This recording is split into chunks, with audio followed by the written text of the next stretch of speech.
الحمدللہ رب العالمین والعاقبۃ للمتقین والصلاة والسلام علی سید الانبیاء والمرسلین اما بعد فاعوذ باللہ من الشیطان الرجیم بسم اللہ الرحمن الرحیم الصلاة والسلام علیک یا سیدی یا رسول اللہ وعلی آلک واصحابک یا سیدی یا حبیب اللہ الصلاة والسلام علیک یا سیدی یا نبی اللہ وعلی آلک واصحابک یا سیدی یا نور اللہ.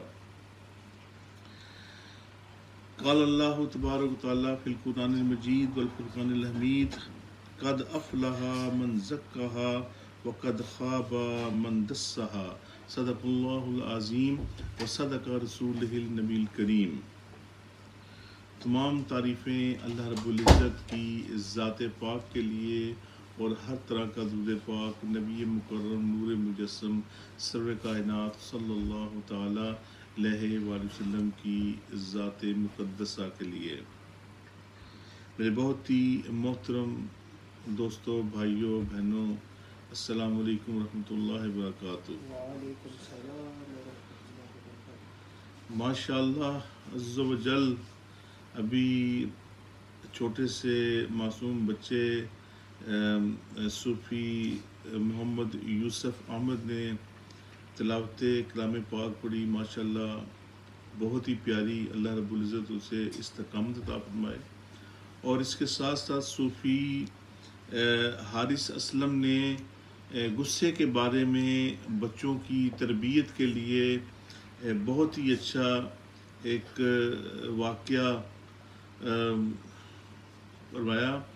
اللہ رب العزت بچوں کو یہ سن کر اس پر عمل کی توفیق عطا فرمائے، کیونکہ ایسے واقعات اگر ہم اپنے بچوں کو بتاتے رہیں تو انشاءاللہ عز و جل ہمارے مستقبل کے معمار انشاءاللہ عز و جل بالکل درست ہو جائیں گے. اور یہ ایکچولی تربیت اور ماحول اپنے گھر سے ہی شروع ہوتی ہے. اگر ہم اس کا ترکیب کریں اپنے گھروں سے تو انشاءاللہ عز و جل ہمارے بچے راہ راست پر ہوں گے اور وہ اس پر عمل پیرا ضرور ہوں گے انشاءاللہ عز و جل. میں زیادہ وقت نہیں دیتے ہوئے بس چھوٹا سا ہی کہ ابھی میں نے جو آیہ مبارکہ کی تلاوت کی، اللہ رب العزت مجھے یہ توفیق عطا فرمائی کہ میں آپ کے سامنے کچھ بیان کروں. تو میں نے چھوٹی سی یہ آیہ مبارکہ کی تلاوت کی. اس میں اللہ رب العزت ارشاد فرماتا ہے قد افلح من زکاہا، بے شک جس نے نفس کو پا لیا وہ کامیاب ہو گیا. وقد خاب من دسہا، اور بے شخص جس نے نفس کو گناہوں میں چھپا دیا وہ ناکام ہو گیا. میرے عزیز دوستوں، بہنوں، بھائیوں، اس چھوٹی سی آیہ مبارکہ میں اللہ رب العزت نے سب کچھ ملا دیا. یعنی آپ کو سمجھانے کے لیے اللہ رب العزت نے یہ آیہ مبارکہ نازل فرمائی، اور اس میں اللہ رب العزت نے یہ ارشاد فرما دیا کہ اگر تم نے اپنے آپ کو پاک رکھنا ہے، اپنے نفس کو پاک رکھنا ہے اور کامیابیاں حاصل کرنی ہے تو اپنے نفس کو مارو. آپ اپنے نفس کو آپ اس کے انڈر نہ آ جائیں بلکہ نفس کو اپنے کنٹرول میں رکھیں. اگر آپ اپنے نفس کو کنٹرول میں رکھیں گے، اگر وہ کہہ رہا ہے کہ میں نے یہ کرنا ہے، آپ اس کے اپوزٹ کریں. یعنی اپنے آپ کو سختی میں ڈالیں کہ جب آپ نرمی میں ڈالیں گے اپنے نفس کو، اس کی خواہشات پوری کریں گے تو پھر اللہ رب العزت فرماتا ہے وقد خاب من دسہا، اور بے شخص جس نے نفس کو گناہوں میں چھپا لیا وہ ناکام ہو گیا. جب یعنی کہ کہنے کا مطلب یہ ہے کہ جب آپ نے نفس کو کہہ دیا کہ میں تمہارے کہنے پر چلوں گا، اگر نفس نے کہا کہ نہیں آج میں یہ نائٹ کلب میں میں نے جانا ہے، تو آپ اس کے کہنے پر آپ اس نائٹ کلب میں چلے گئے، اس کے کہنے پر آپ بدی کے راستے پر چلے گئے، تو آپ نے اپنے نفس کو گناہوں میں چھپا لیا. اور بس جب آپ نے اپنے نفس کو گناہوں میں چھپا لیا تو پھر ظاہری بات ہے اس وقت کیا ہے، اس وقت پھر آپ کی بربادی کے دن شروع ہو گئے.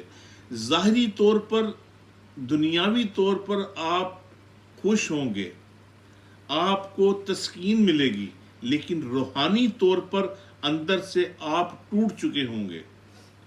آپ اس دلدل میں پھنستے چلے جائیں گے جہاں پر صرف گناہوں کے سوا کچھ نہیں, بربادیوں کے سوا کچھ نہیں.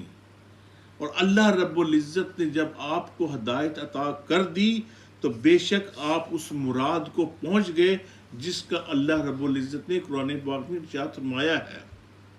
اور یہی باتیں پیارے آقا صلی اللہ تعالی علیہ وسلم کی تعلیمات ہیں. اگر ہم ان تعلیمات پر چلیں گے تو اللہ رب العزت ہمیں ہر طرف سے کامیابیاں کامرانیاں ہی عطا فرمائے گا, اور جتنی مشکلیں مصائب ہمارے پر آ رہے ہیں وہ انشاءاللہ عز و جل دور ہو جائیں گے. اللہ رب العزت ہمیں ان چھوٹی چھوٹی آیات, میں نے پہلے بھی عرض کی تھی کہ قرآن پاک کی آیات بینات وہ ہمارے لیے ایک عمل رکھتی ہیں, اسی میں ہی آپ کو جنتوں کی وعید بھی ہے اور اسی میں ہی آپ کو جہنم کے بارے میں بتایا جا رہا ہے. وہ نصیحتیں بھی ہیں, وہ وصیتیں بھی ہیں, اور اسی میں اللہ رب العزت ڈرا بھی رہا ہے, اور اسی میں اللہ رب العزت آپ کو خوشیاں بھی عطا فرما رہا ہے. وہ اس لیے کہ اللہ رب العزت فرما رہا ہے کہ اگر تم اس راستے پر چلو گے جہاں پر ہولناکیاں ہیں تو اس سے بچو. تو جب آپ لوگ اس سے بچیں گے تو اللہ رب العزت نے جنت کے راستے بھی آپ لوگوں کے لیے بنائے ہیں. اس طرف پر چلیں گے تو جنت آپ کے پاس ہے. وہ جنت ہمارے لیے بنی ہے, وہ جنت کفار کے لیے نہیں بنی, وہ ہمارے لیے بنی ہے. لیکن ہم ایسے غافل ہیں کہ ہم ان چیزوں کو پسے پش ڈال کر بالکل ہم اس راہ پر چل پڑے ہیں جو ہمارا راستہ نہیں ہے. اللہ رب العزت ہمیں سن کر عمل کی توفیق عطا فرمائے. وآخر دعوانا ان الحمد للہ رب العالمین.